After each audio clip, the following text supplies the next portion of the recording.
My name is Mumbi Namwawa. I am an activist or a human rights defender from Zambia. I'm part of a social movement called Girls Gone Political, and currently I'm working as a project officer at an institution called People's Action for Accountability and Good Governance.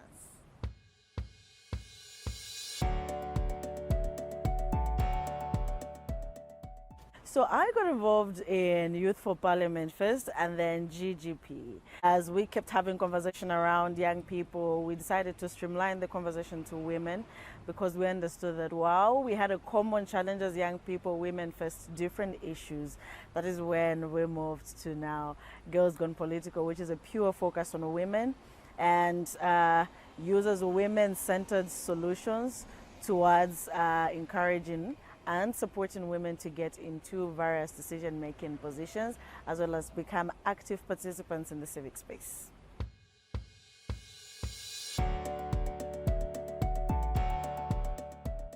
The process of getting women active in politics is continuous. It's really not tied to an election. While, of course, our names like Youth for Parliament may seem to be more about parliament, the bigger goal is to see that women and young people are actually participating in politics continuously.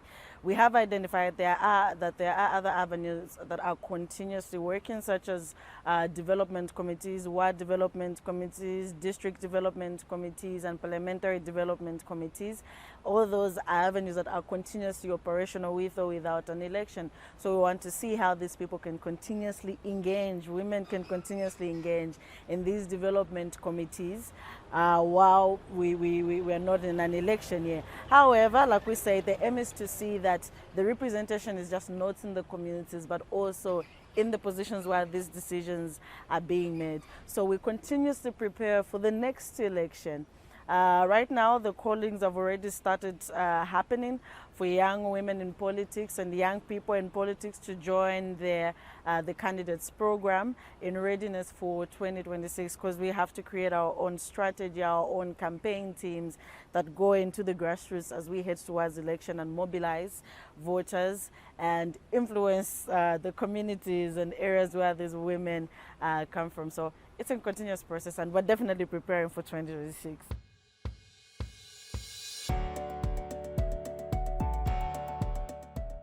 So for somebody who is new, of course, the first thing that we want to introduce them to is first creating an ideology that first benefits the young people, the women, and then the communities at large. That is always our primary, because we have seen that there is a gap in an ideology, in a meeting ideology that is between young people and women. So the first thing, of course, the first skill we want to give them is understanding ideology and making them be able to create their own ideology at a personal level that they can use to influence their communities. While we are doing this, of course, we do go into teaching them how to create strategies, their own movement building that is essential to getting into political positions, because it's different when we're just doing a movement that wants to talk about a particular social issue and we're trying to build a movement that takes somebody into decision-making positions by vote, because now you are influencing, you want people to believe in you and to actually choose you when the day comes. So we do things like creating strategies, like I said, movement building, creating relationships between individuals and communities. And among the things we're sharing here, creating a common story between yourself and the people that share common grievances and common goals with you, which is, of course, the community itself, among others.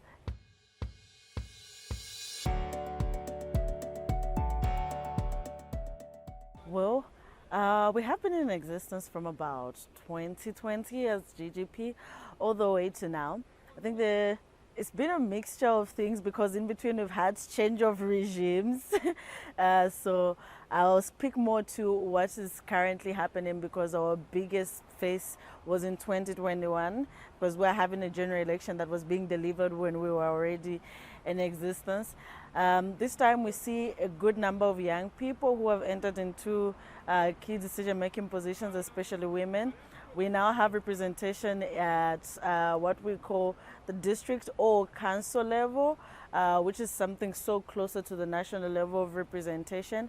And the women there who are council chairpersons or mayors have been supported by both Youth for Parliament and GGP. They are actually members of these two social movements. We haven't gotten the best numbers that we would have wanted to get as far as Parliament is concerned, because we've seen a reduction of women representatives in Parliament, but that's from the older generation. But for the women generation, we actually do have one female youth parliamentarian, which is a very big win, and she's also a member of both Youth for Parliament as well as GGP. So the numbers of women generally may not be good, but the young women have definitely entered the space at all levels, from council level to town chairpersons and mayor level, as well as the parliamentarians level.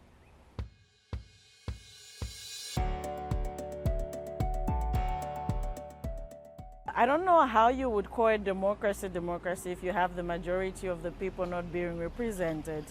Democracy is sustained by opinions of people, the continuous voices of people speaking out and ensuring that representation is not a word, but a face of individuals that are being represented from society. So it's not just important, but it's a necessity that you have all voices that are represented in society to be in the place where decisions are being made. So it's actually for the sustenance of democracy, because democracy only goes on as long as there are people who are being represented, who are giving us the actual face of what our communities look like. So we need it for the relevance of democracy. The minute we have a group not talking, yet they exist, then it must cease to be a democracy, because it's not giving people's voices.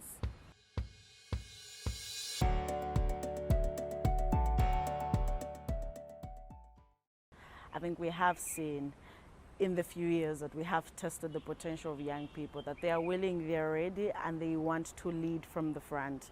Above all, they have shown the capability to do this within their personal capacities.